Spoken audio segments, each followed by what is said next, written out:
Let's talk Saquon Barkley. Look, let's be honest, 2021 was not great for Saquon Barkley. He was coming off an ACL MCL injury that required him to take 8 to 12 months off. It was a surprise that he made a full-time return week 2 of the 2021 season. There were concerns about his workload, whether it would stretch to 3-4 games, but it was week 2 of 2021 that Barkley started getting the full workload. Over the next 3 weeks, from weeks 2, 3, and 4, Barkley played over 80% of snaps, and he ran 24 to 32 routes in all of those games. He ran the ball 13 to 16 times in all 3 of those games. He was targeted 3, 6, and 7 times, so he was involved in the passing game. And in those 3 weeks, Barkley finished as running back 32, running back 9, and running back 2.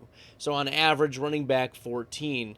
2 top 10 finishes and 1 outside the top 30. Week 3 and week 4 against Atlanta, against New Orleans would be the only top 10 finishes for Saquon Barkley on the season, as he would go on to suffer a low ankle sprain in week 5 against Dallas. Yes, the same game that Daniel Jones suffered a concussion. And Barkley would miss not only the rest of week 5, but week 6, 7, 8, and 9, and of course, he would recover during the Week 10 bye. So Saquon Barkley returned Week 11 against Tampa Bay, which, as we know, is one of the most formidable run defenses in the NFL.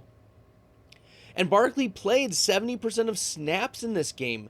He only rushed 6 times, but he turned 6 targets into 6 receptions and 31 receiving yards. And from Week 11 on, though, Barkley would have but 1 red zone carry and score 1 total touchdown the rest of the season. And that was given up by the Los Angeles Chargers, a sieve against the run defense of any team. And what was different, though, from 2021 compared to like 2018 and 2019, we really don't have much data from 2020, he only played 2 games, but Barkley rushed more than 16 times just once in his 13 games in 2021.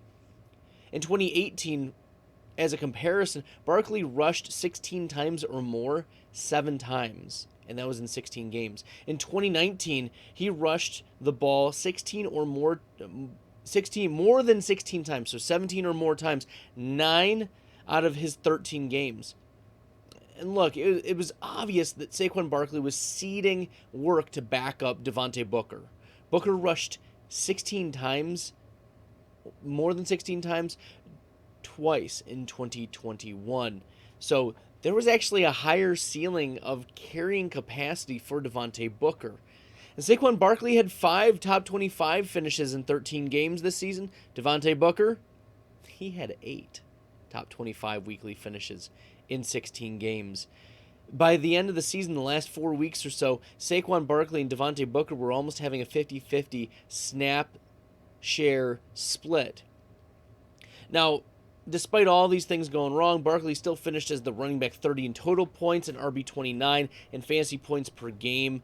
He was the running back 9, though, in target share, so still involved in the passing game, as he had been in previous years. But he was running back 34 in yards per reception, running back 31 in yards per route run, and running back 32 in catch rate.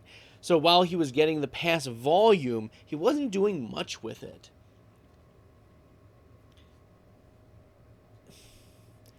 And I mentioned in my Daniel Jones video that when Daniel Jones was missing his weapons, that hurt his fantasy points. Well, same could be said for Saquon Barkley.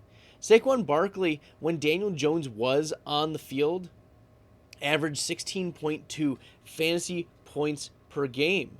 But Saquon Barkley's season average, only 11.4 fantasy points per game. Now, 16.2 fantasy points per game is like running back 10 on the season.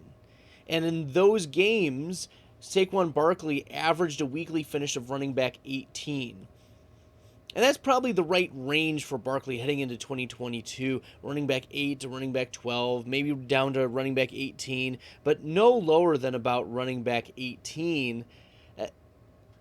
he might finish in the top 5, but that's probably his ceiling, is 5 to 18 range going into 2022.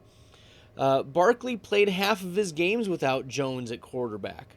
So these stats are really affected by team defenses not respecting the New York Giants passing offense. I mean, the two top target getters among wide receivers for the New York Giants were Kenny Golladay and Darius Slayton, both who had under 50% catch rates. As a result, defenses, they didn't need to play tough in the secondary. They just stacked the box, cheat. And Barkley averaged 6.8 defenders in the box. That was 7th highest in the league. And he had the 3rd highest stack front carry rate at 24.7%. So in summary, Barkley was this was his 2021. He was coming off a major injury. He only played half his games with a starting quarterback. He got hurt himself with a low ankle sprain week 5. He faced some of the most stacked boxes and most defenders on his rushes, and his offensive line wasn't great either. PFF graded the Giants as the 12th worst team at run blocking, and in fact, the Giants' highest graded run blocking offensive lineman was Andrew Thomas, with a 68.5 run block grade, and that would rank outside the top 64 of offensive line blocking grades. All in all, better days ahead for Saquon Barkley. He's playing on a 5th-year option. He's going to be a free agent after 2022. He needs to play for the money. And look, value Barkley as a back-end running back 1. He's got a little bit more juice because he didn't play almost at all in 2020. And in 2021, he didn't play very much in week 1.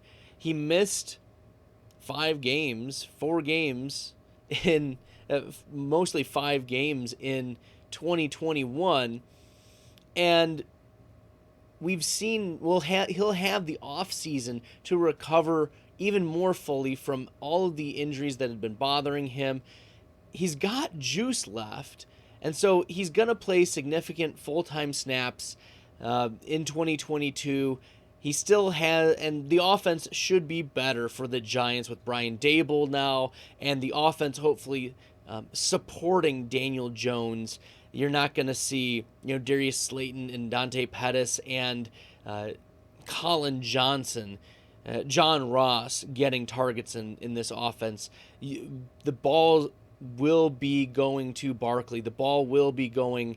You're not going to see Devontae Booker getting a 50-50 split in 2022. That's not going to happen. So draft Barkley with confidence. If he falls to the 3rd round somehow, he's going to be a smash value. I would imagine that his ADP is probably going to be mid-end of the 2nd round. But you should value him at about the back-end running back 1. Take your swings at him if you believe that the Giants' offense will be significantly better. Barkley has shown weekly top 10 finishes, even in 2021 when things were bad.